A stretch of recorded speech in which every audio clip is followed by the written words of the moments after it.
নেত্রকোনার হাওর বেষ্টিত বারবুড়ি গ্রামে চলমান হামলা সহিংসতায় আতঙ্কে গ্রামবাসী। তাদের অভিযোগ, পুলিশের কার্যকর ভূমিকা না থাকায় গত 2 সপ্তাহ ধরে চলছে পাল্টাপাল্টি হামলা। গত 11 মে ফুটবল খেলা কেন্দ্র করে সংঘর্ষে একজন নিহত ও 11 জন আহতের পর দুই গোষ্ঠীর মধ্যে থেমে থেমে চলছে সংঘর্ষ।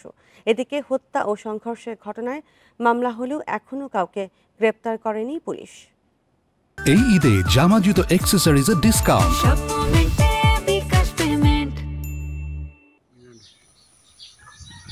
নেত্রকোনার হাওর বেষ্টিত গ্রাম বারবুড়ি।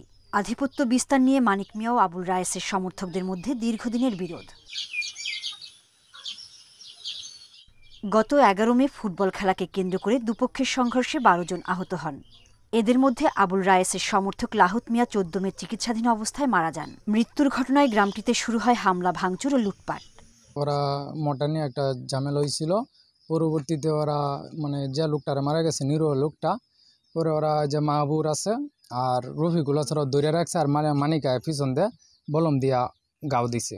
আমার দাবি, আমার বাবার হত্যা বিচার চাই, ফাঁসি চাই। মানিক মিয়া, রফিকুল, মাহবুর আর জামাল মিয়া 4 জনের ফাঁসি চাই। মানিক মিয়ার সমর্থকদের অভিযোগ, প্রতিপক্ষের লোকজন তাদের 30টি ঘরবাড়িতে ভাঙচুর ও লুটপাট চালায়, এমনকি চালের টিনও খুলে নেয়। থেমে থেমে এখনো চলছে হামলার ঘটনা। আমরা তো বয়ে রয়েছি সারাতে নিচে লুটপাট করিয়া বাঙ্গিয়া রুঙ্গিয়া, তো 8 দিন ধরে বাংতাছে নিতাছে। এসব ঘটনায় থানায় পাল্টাপাল্টি 2টি মামলা দায়ের করা হয়েছে, তবে এখনো গ্রেপ্তার হয়নি কেউ। এ অবস্থায় নিরাপত্তাহীনতায় গ্রামবাসী। এদিকে আসামিদের গ্রেপ্তারে অভিযানের কথা জানিয়েছে পুলিশ। যে পুলিশ যখন এখান থেকে চলে আসে তখন কিন্তু লুটপাটের ঘটনাগুলো ঘটছে। আমরা যারাই লুটপাটগুলো ঘটাচ্ছে বা করছে, ইভেন এই যে মার্ডার মামলা হয়েছে, অপর পক্ষে যারা বাদীপক্ষে যারা আসামি দিয়েছে, প্রত্যেকের ধরার জন্য আমরা আপনার চেষ্টা করে যাচ্ছি। সংঘর্ষে জড়িতদের গ্রেপ্তার করে শাস্তি নিশ্চিত এবং এলাকায় নিরাপত্তার দাবি গ্রামবাসীর। Independent news.